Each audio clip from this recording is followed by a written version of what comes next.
ANFM fan. Ni khao được bố của mày đâu nhỉ? Thì han. Mình sang y tế. Chuyện đi. Với Nhi không phải luôn đâu đi sao? Với ni xong Bali. Yo.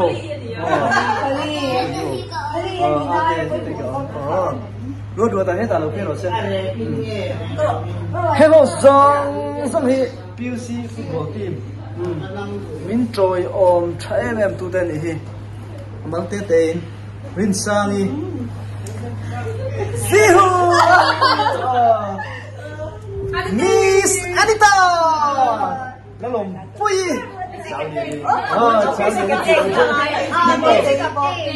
Ren Ronaldo captain.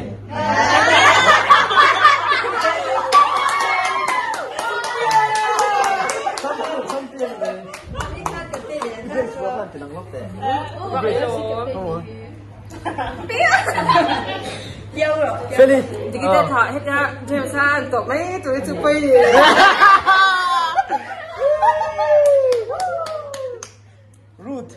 Ruth balik lagi. Kamu James. The Zuals, Zuali. Kau Zainab. Zuali. Nuông nuông em xin với hi ni bác ạ. Hai kan ti thua. Hui này hai. Nuông Cái đòn trội không cần lồm khóc mày à. Bác ạ, tiệm hôm nay anh tung máy rồi à. Nuông đi về xin. Tọ đi không? Bây giờ đây đi à. Anh là đi tu, anh là sao bây giờ à? Ni ha được 4 phút này không? Anh là mua ăn PUC team, champion đấy, ngay từ là bây giờ là rangi là Pui captain, nên thôi à. Anh bên đây in phần in Shen Polula, Ronaldo, là Messi anh ông đó là. Cái gì?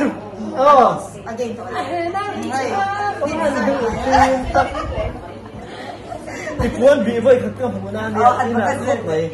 Cô sẽ biết xe cái gì mà. Cái số nó ra làm phơi nhỉ. Cô sẽ biết xe cái tháp gì mà.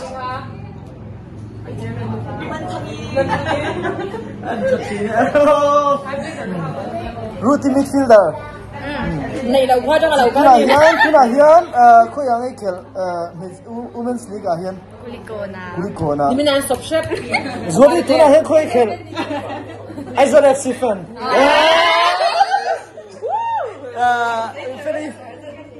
Ferry.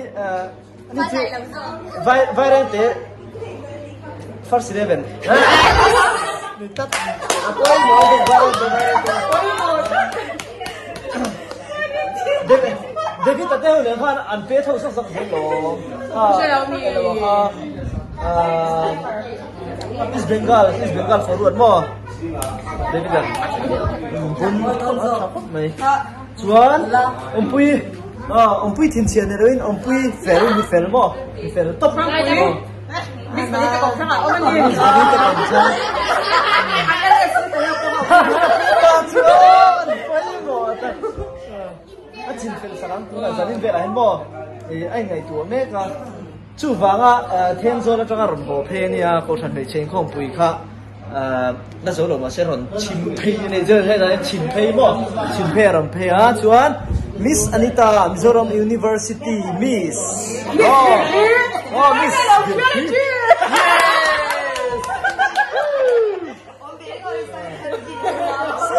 Sona Varsok Zihu siati engkim akan engkim apa hansel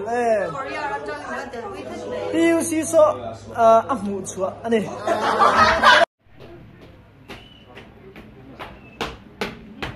my friend card itu bro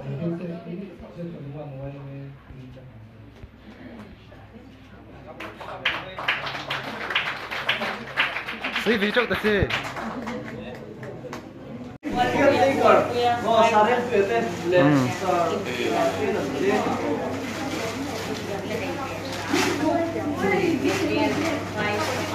Masari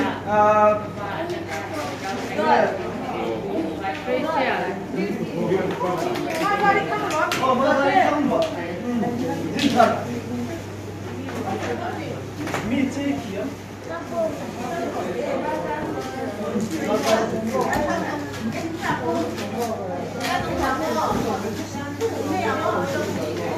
Tôi mình các quý nhân kia thì em là ổn ha.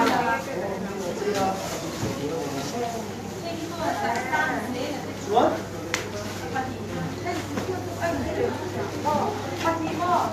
Ê, làm đúng cùi à? Lẹ. Làm đúng cùi thế, đủ phạm, sao đúng thế?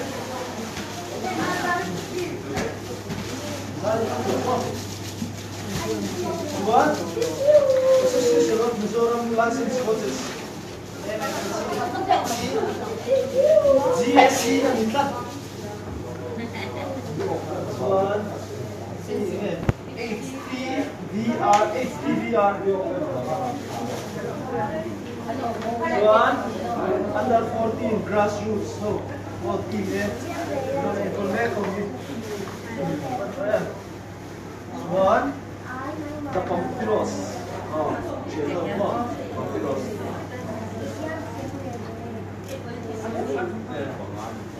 One. Shenzhen Football Club Ave South. One. Nó gặp số thì có con mèo không? Đây, PUC Women's Football Team.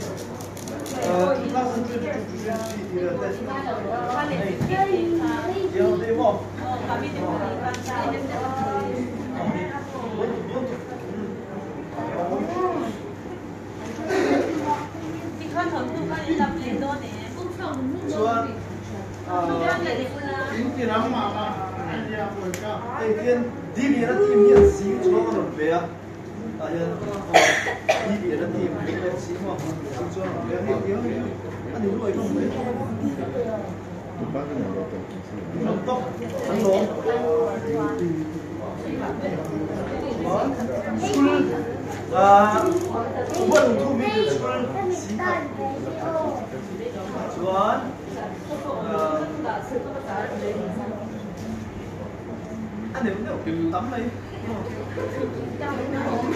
ภาษาอังกฤษถ้าเราเรียนกันชาวเที่ยวมาเสียมวย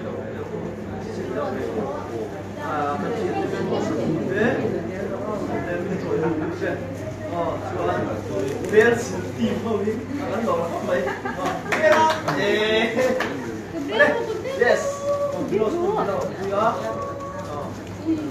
Sa Pampiros.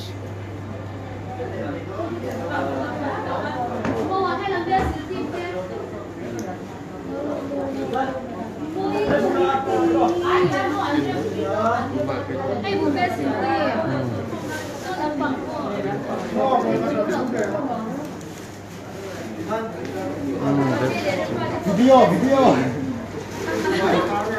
Ơi, post video đi ha.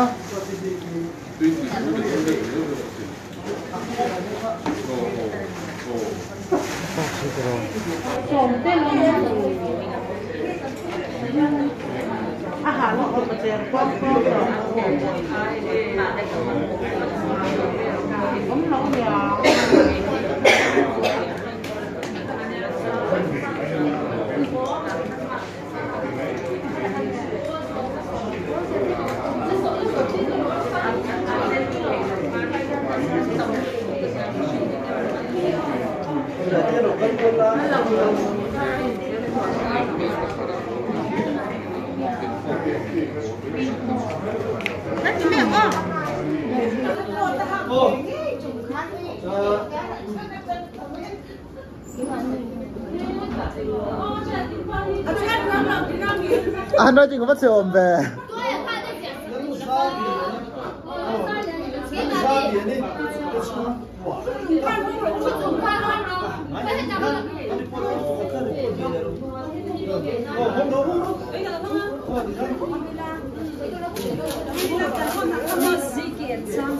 Musique and salsa.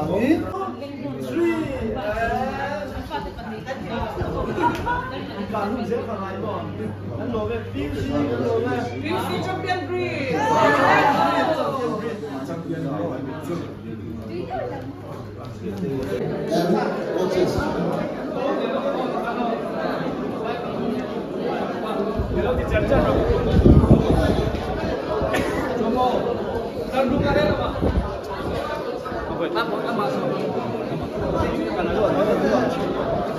Đúng là nhân FLC thì